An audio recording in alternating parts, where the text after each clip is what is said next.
finales de 1943, mientras la guerra se volvía cada vez más desesperada para Alemania, una nueva y formidable división de élite se comenzaba a formar dentro de las filas del ejército alemán. Su nombre fue la División Panzerlehr. No era una unidad cualquiera, era el ápice de la excelencia militar alemana. Incluso, a tal punto, altos mandos como Guderian reconocieron su potencial y su capacidad de alterar el curso de la guerra contra los aliados occidentales. Estaba compuesta por veteranos cuidadosamente seleccionados, entre los instructores de las escuelas de entrenamiento del ejército alemán. Es por este motivo que llevó el nombre de División Panzerlehr, que significa División Panzer de entrenamiento o de instrucción.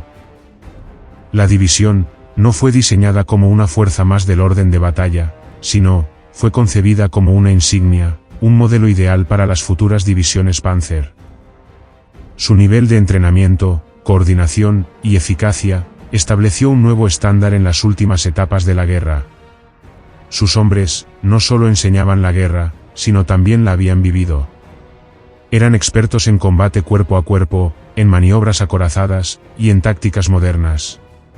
Pero lo que realmente la distinguía no era solo su personal de élite, sino su equipamiento. Mientras otras divisiones luchaban con recursos limitados, la división había sido completamente equipada. Los Panzergrenadier se movilizaban en semiorugas blindadas, y su regimiento Panzer estaba compuesta con más de 220 carros de combate, entre Panthers, Panzer IV y cazacarros. En resumen, tenía lo mejor, lo más moderno y lo más letal. Ninguna otra división pudo ser equipada de la misma manera, aunque ya era demasiado tarde para cambiar el destino de la guerra.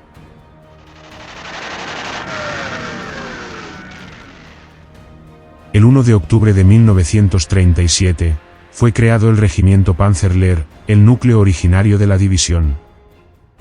El 7 de julio de 1939, el regimiento se unió con elementos del regimiento de instrucción de Doberitz, y forman el regimiento Panzerlehr de Wunsdorf.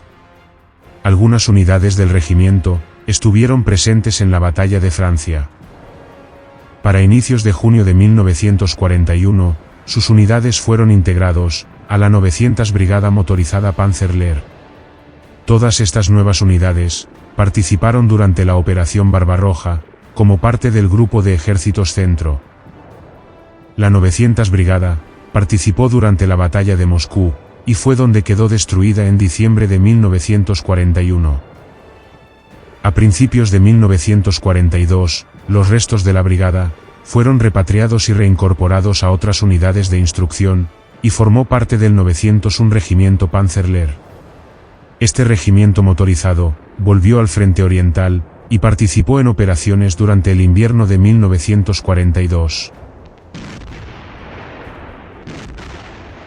Para la primavera de 1943, el núcleo originario de la Panzerlehr nuevamente fue retirado del frente. Posteriormente, el 901 Regimiento Panzerlehr fue enviado a Eslovenia, luego a Croacia y Bosnia, para luchar contra las fuerzas partisanas yugoslavas. Finalmente, para inicios de 1944, el regimiento fue enviado a Francia, para ser parte de otra nueva unidad que se estaba formando. Esta nueva unidad era la División Panzerlehr. Una división de élite, formada por instructores de las escuelas de tropas Panzer. Específicamente, fueron unidades de la primera escuela de tropas blindadas de Wunsdorf, y de la segunda escuela de tropas blindadas de Krampnitz. Además de ello, se le sumó el 901 Regimiento Panzerlehr, anteriormente mencionado. Todas estas tropas dieron origen a la 130 División Panzerlehr, el 10 de enero de 1944, en la ciudad francesa de Nancy. El mayor general, Fritz Bayer-Lein, se convirtió en su primer comandante, tras ser asignado para asumir el mando general de la división. Era reconocido por su liderazgo y su habilidad táctica, tras haber luchado en el norte de África, bajo las órdenes de Rommel. La 130 División Panzerlehr estaba conformada de la siguiente manera. El regimiento veterano, que había luchado en Eslovenia y Croacia, pasó a denominarse como el 901 Regimiento Panzergrenadierlehr. Este regimiento estaba al mando del experimentado coronel George Scholze. También estaba conformado por el 902 Regimiento Panzergrenadier al mando del coronel Joachim Gutmann. Ambos regimientos tenían 2 batallones, cada una con 4 compañías. Y estaban completamente motorizados, con 675 semiorugas. También estaba conformado por el 130 Regimiento Panzerlehr, al mando del coronel Rudolf Gerhardt. Mientras el primer batallón aún estaba en entrenamiento, fue sustituido por el primer batallón del 6º Regimiento Panzer. Este batallón prestado de 4 compañías, estaba conformado con 80 tanques Panther. El segundo batallón también estaba conformado con 4 compañías, y estaban compuestos con 103 Panzers IV. También estaba conformada por el 130 Regimiento de Artillería, al mando del coronel Ernst Luxemburger. Este regimiento estaba compuesto con 3 batallones. Además, por el 130 Batallón de Reconocimiento, al mando del mayor Gerd von Born-Valois. El 130 Batallón Panzerjäger, al mando del mayor Joachim Barth. Además, por el 130 Batallón de Pioneros, al mando del mayor Walter Brandt. También, por el 311 Batallón de Artillería Antiaérea, por un batallón de noticias y señalización, y entre otras unidades. Toda esta división estaba conformada con 14.630 hombres, y con 230 carros de combate, y estaba dirigida por el entonces mayor general Fritz Bayerlein. La división Panzerlehr se formó y se organizó entre las ciudades francesas de Nancy, Verdun y Lunéville. A partir del 5 de febrero, comenzaron los entrenamientos de la división. Para el 1 de marzo, la formación debía estar operativa. Sin embargo, una orden completamente inesperada sorprendió al general Bayerlein. Había recibido la orden de trasladarse a Hungría. Para inicios de marzo, todas las unidades embarcaron en trenes y partieron a Hungría. El transporte llevó a la división a través de Viena, a donde llegó a su destino el 18 de marzo de 1944. La preocupación de Hitler era que Hungría abandone la alianza y que negocie con los aliados, y por este motivo, ordenó la ocupación del país. Esto se dio mediante la Operación Margaret, donde la división Panzerlehr fue partícipe. Al tomar Hungría, las tropas de la división marcharon en las calles de Budapest, y rápidamente continuaron con sus entrenamientos. El 1 de mayo de 1944, Fritz Bayerlein fue ascendido a teniente general. Para inicios de mayo, los aviones aliados aumentaron sus patrullas de reconocimiento al norte de Francia. Ante la inminente invasión aliada, se requirió refuerzos de tropas en la zona. Desde el 1 al 6 de mayo de 1944, las tropas y los tanques de la división Panzerlehr embarcaron en 70 trenes ferroviarios y se dirigieron a Francia. Durante el traslado, sufrieron sus primeros ataques aéreos aliados. Durante el trayecto, hubo numerosos detenimientos por estos motivos. La división pasó por Viena, Nuremberg, Karlsruhe, y el 7 de mayo llegó a Forbach. El traslado continuó durante los 6 días siguientes. Pasando por Troyes y Orleans, llegaron a Chartres, el 14 de mayo de 1944. Durante los siguientes días, continuaron llegando tropas de la división en la zona. Debido a los constantes ataques aéreos, se dirigieron a los bosques, a 50 kilómetros al oeste. El cuartel general de Bayerlein se estableció en la localidad de Nogent-le-Rotrou. Para inicios de junio, por orden del alto mando, el batallón prestado del 6º Regimiento Panzer recibió la orden de ser enviado a su división original, en el frente oriental. Sin el batallón Panther, la división perdió más de la mitad de su capacidad de combate, ya que los Panthers eran cualitativamente superiores a los Panzer IV.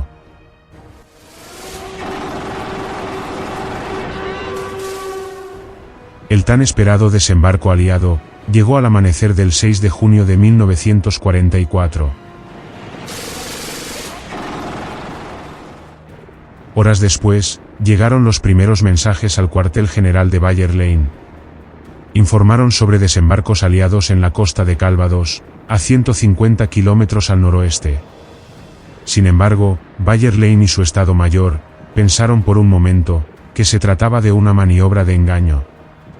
De todos modos, Bayer Lane ordenó a su división a estar en alerta y a prepararse para un posible traslado. Para entonces, la división estaba bajo las órdenes directas del alto mando de la Wehrmacht. Bayer Lane continuó buscando obtener información sobre lo que estaba sucediendo y cómo podría emplearse sus tropas. Al no tener información, Bayer Lane, junto con su oficial de enlace, partió hacia Le Mans, hacia el cuartel general del Séptimo Ejército. Al llegar, el coronel general Dolman confirmó sus dudas y le informó que desde ese momento quedaba bajo sus órdenes. Rápidamente, el coronel general Dolman ordenó a Bayer Lane que iniciara el movimiento de su división hacia el noroeste, a las 17 horas del 6 de junio. Bayer Lane protestó, quería esperar al menos hasta el anochecer. Sin embargo, Dolman no cedió. Inconforme, Bayer Lane regresó a su puesto de mando en Nogent-le-Rotrou y convocó a sus comandantes. Les informó de lo necesario, intentando disimular su descontento con las órdenes recibidas. Como estaba establecido, a las 17 horas, la mejor división del frente occidental, la división Panzerlehr, emprendió su marcha hacia el frente de batalla. Bayer Lane pasó la noche intentando recuperar al primer batallón del 6º Regimiento Panzer, que había sido devuelto a su división original. Los Panthers estaban en varios lugares, todos en ruta hacia el este. Con suerte, Bayer Lane logró detener los transportes y logró que regresaran, pero pasarían 3 días para que todo el batallón esté de vuelta. Los avances hacia el frente de batalla continuaron durante la noche. Las semiorugas y otros carros parecían un bosque en movimiento. Se escabullían de una posición a otra para evitar ser observados desde el aire. Pero ni siquiera el mejor camuflaje les sirvió de mucho. Gigantescas nubes de polvo se elevaban tras los vehículos que marcaban las rutas de avance. Las unidades tomaron 5 rutas diferentes para llegar lo más rápido posible al oeste de Caen. El grueso principal de la división pasó por Alençon y Sees. Debido a los constantes ataques aéreos, llegaron a Argentan a las 2 de la mañana del 7 de junio. El grueso principal de la división giró al oeste, en dirección a Briouze y Flers. A las 5 de la mañana, llegaron a Condé. Mientras más se acercaban al frente de batalla, los ataques aéreos eran más intensos. Sufrieron sus primeras bajas en el camino. Durante el 7 de junio, y desde las 5 rutas diferentes, llegaron poco a poco a la zona oeste de Caen. De forma simultánea, llegaban a la zona tropas de la 12ª División Panzer SS Hitlerjugend. A las 18 horas, el Estado Mayor Divisional llegó a la localidad de Fontenay. Bayer Lane, ahora bajo las órdenes del primer cuerpo Panzer de las SS de Dietrich, recibió la orden de lanzar un contraataque en dirección a la ciudad de Bayeux, junto con la Hitlerjugend y con unidades de la 21 División Panzer. Como punto de partida, serían desde las localidades de Norrey y Brouay. Durante toda la noche del 7 de junio, se alistaron para este decisivo contraataque. Al amanecer del 8 de junio, el 901 Regimiento, del coronel Scholze, tomó el pueblo de Norrey. Mientras que el 902 Regimiento, del coronel Goodman, tuvieron que luchar contra unidades canadienses, en la localidad de Brouay. En un difícil combate, el 902 Regimiento tomó su zona de concentración, pero sufrió numerosas bajas. Durante el combate, el coronel Goodman resultó gravemente herido. Fue reemplazado por el mayor Willy Belsch. Ese mismo día, en la mañana del 8 de junio, en un reconocimiento de la zona, cerca del pueblo de Christot, el coronel Ernst Luxemburger, junto con otros oficiales y suboficiales del regimiento de artillería, fueron emboscados y hechos prisioneros por tropas de tanques canadienses. En ese momento, la situación se complicó. El coronel Luxemburger, quien había perdido un brazo en la Primera Guerra Mundial, fue atado por 2 oficiales canadienses, a la parte delantera de uno de los tanques, a modo de escudo. El mayor Zeisler, quien logró escapar durante el fuego de barrera, informó del increíble incidente, al llegar a las líneas alemanas. Al día siguiente, encontraron a Luxemburger. Seguía atado al tanque canadiense, que había sido inutilizado por un cañón antitanque de la división Hitlerjugend. Murió 3 días después, en un hospital de campaña. Todos estos informes comenzaron a llegar al puesto de mando de la división, al mediodía del 8 de junio. A pesar de tomar los pueblos de Norre y Broway, no recibieron más órdenes durante la tarde. A las 19 horas, el mariscal de campo Rommel se presentó al cuartel general de Bayer Lane. Tras el intercambio de saludos entre los 2 viejos amigos de África, Rommel descubrió que el ataque previsto no se llevaría a cabo. Rommel, a la vez le informó, que Bayeux ya estaba en manos británicas, y que era necesario su recuperación. Rommel le ordenó a Bayer Lane de girar todas sus tropas al oeste, en dirección a la carretera de Bayeux a Tilly, para que al día siguiente lanzara un contraataque, desde esa carretera, en dirección a Bayeux. El reagrupamiento de la división se llevó a cabo durante toda la noche del 8 de junio. Las bajas más importantes del día, de la Panzerlehr, fueron las del coronel Goodman, comandante del 902 Regimiento, y las del coronel Luxemburger, comandante del Regimiento de Artillería. Para la mañana del 9 de junio, el reagrupamiento se había completado. Debido a que fuerzas de tanques británicas ya avanzaban por la carretera principal, la división tuvo que llevar a cabo su ataque por el oeste. Al mediodía, junto con tropas del batallón de reconocimiento, tomaron el pueblo de Elon, a 5 kilómetros de Bayeux. Sin embargo, las fuerzas navales británicas comenzaron a bombardear las rutas de acceso y las áreas de concentración de la división. Al tomar Elon, la división había obtenido una buena posición para continuar su ataque hacia Bayeux. Sin embargo, en ese momento, llegaron mensajes al puesto de mando de Bayer Lane. Se le había ordenado detener todo tipo de avance, y de abandonar la zona lo antes posible. Los hombres de la división maldijeron la situación, y disgustados tuvieron que regresar a Tilly. Bayer Lane se dirigió inmediatamente al puesto de mando de Dietrich, y recibió órdenes de pasar a la defensa con sus tropas, en la zona de Tilly. Sin embargo, la orden de Dietrich tenía sus razones. Fuertes fuerzas canadienses se habían infiltrado a lo largo de la frontera entre la división Hitlerjugend y la división Panzerlehr. Para la noche del 9 de junio, el grueso principal de la división se ubicó en los alrededores de la localidad de Tilly.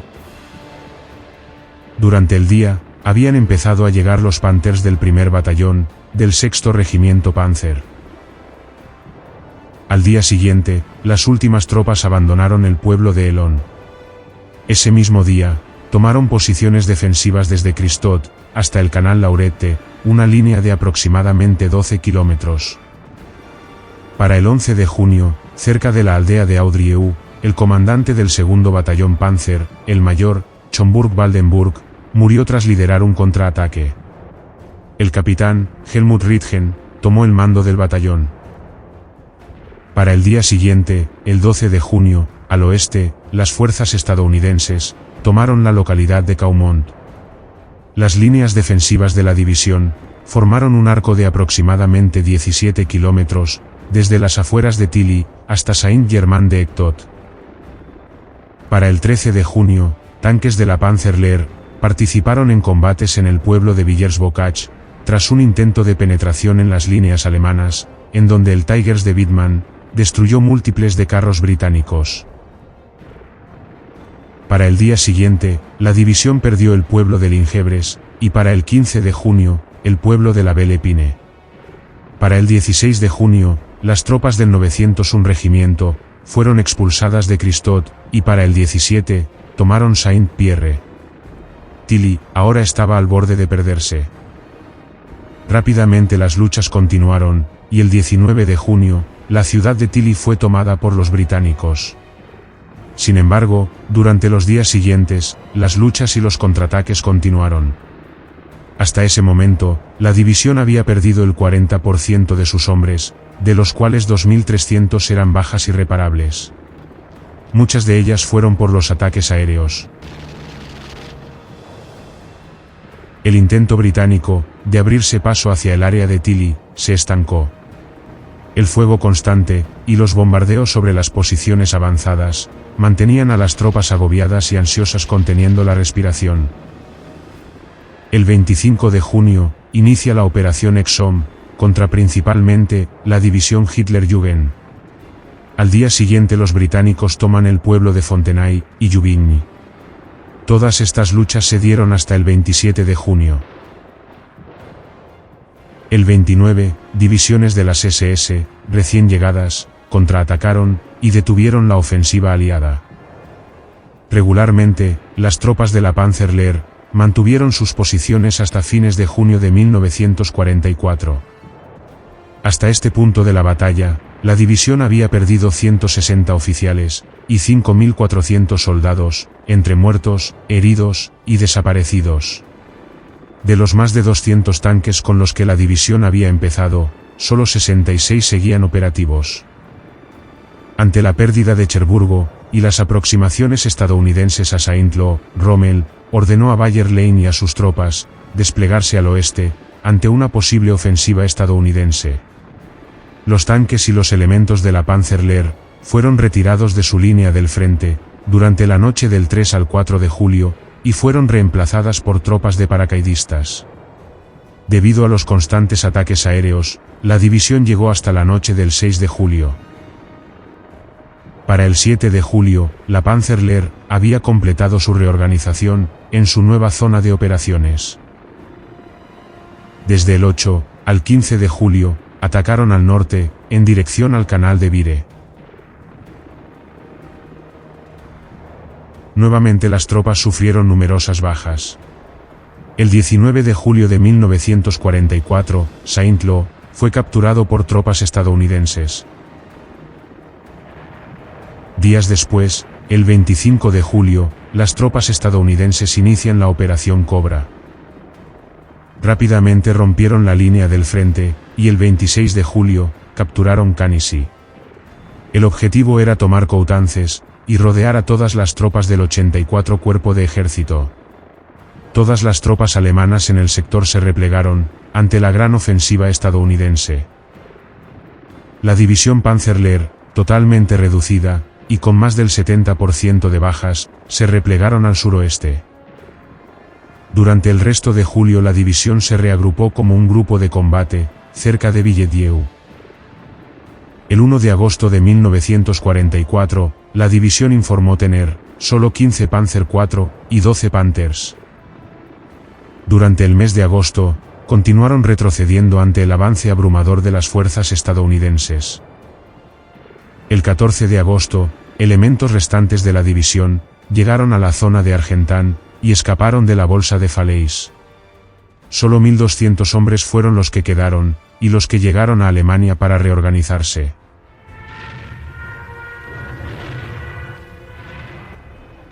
Durante el mes de septiembre y octubre, las tropas se reagruparon y se reforzaron, en el área de Heilbronn y Paderborn. Durante este periodo, la división comenzó a recibir reemplazos, pero ya no eran veteranos ni instructores. Eran reclutas jóvenes, con escasa preparación, y sin experiencia real en combate. La calidad de estas nuevas tropas estaba muy lejos del nivel que alguna vez definió a la Panzerlehr. De todos modos, al tener prioridad, continuó recibiendo gran cantidad de blindados.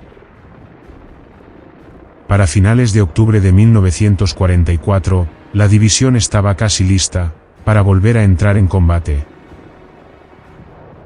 El mando de la división Panzerlehr aún estaba en manos del teniente general Fritz Bayer Lane. El 901 regimiento estaba ahora bajo el mando del coronel Paul Freiherr von Hauser. Y el mando del 902 regimiento ahora estaba en manos del teniente coronel Joachim Ritter von Possinger. El coronel Gerhardt continuó al mando del regimiento Panzer. El regimiento de artillería aún estaba en reconstrucción. Y el mayor von Born-Valois continuó al mando del batallón de reconocimiento. Para entonces, la división contaba con poco más de 12.000 hombres en total.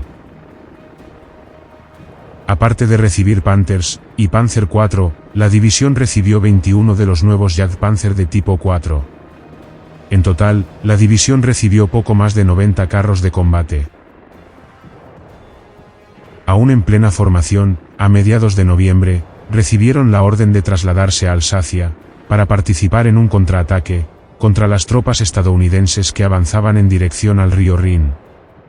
Durante el resto del mes, lucharon en la zona de Estraburgo. Nuevamente en estas batallas, sufrieron numerosas bajas. Para los primeros días de diciembre, la división, todavía empeñada en combate, recibió la orden de dirigirse al norte, a la zona de Dasburg, con la finalidad de formar parte de la próxima ofensiva en las Ardenas. Para el 15 de diciembre, la división contaba con 78 carros de combate, entre Panthers, Panzer IV y cazacarros. El 16 de diciembre de 1944, inicia la gran ofensiva en las Ardenas.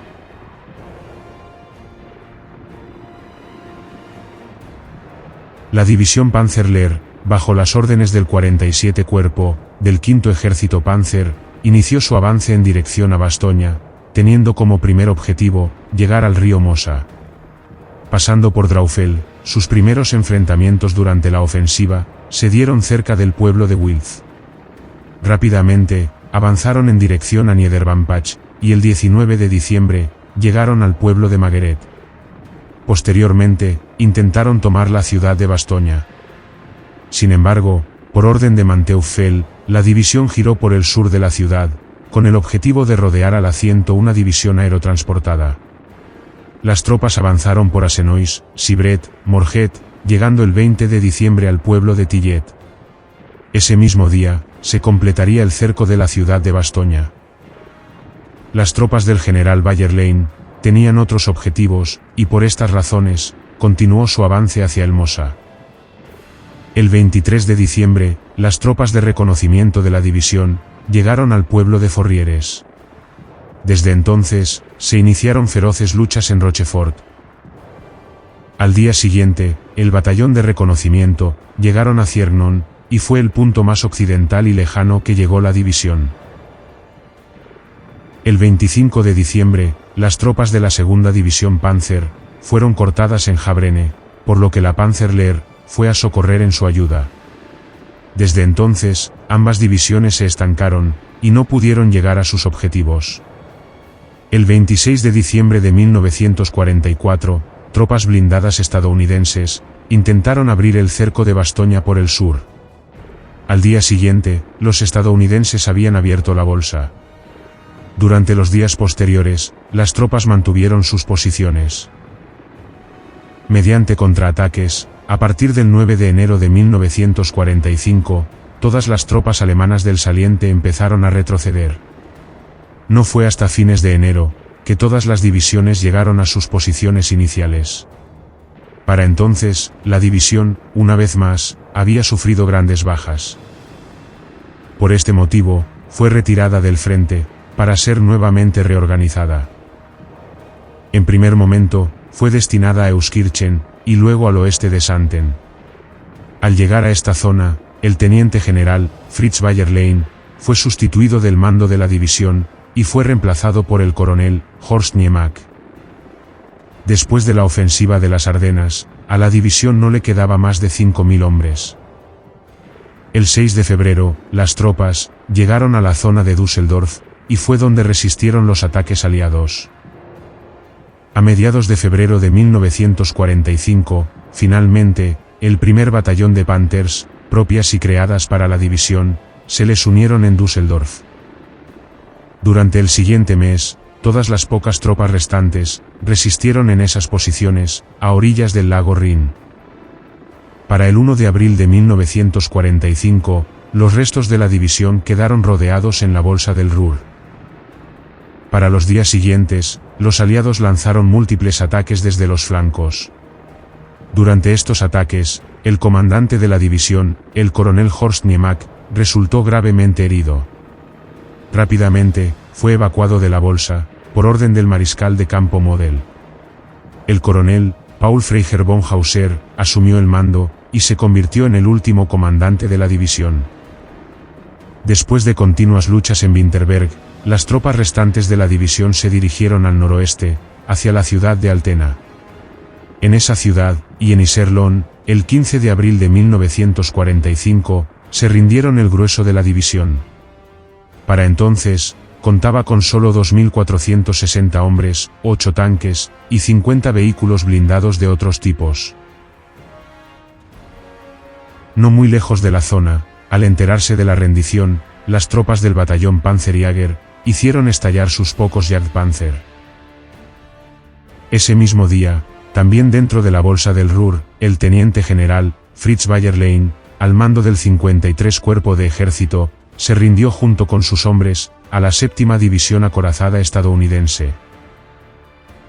Finalmente, la División Panzerlehr, que alguna vez fue la mejor unidad blindada del ejército alemán, había dejado de existir.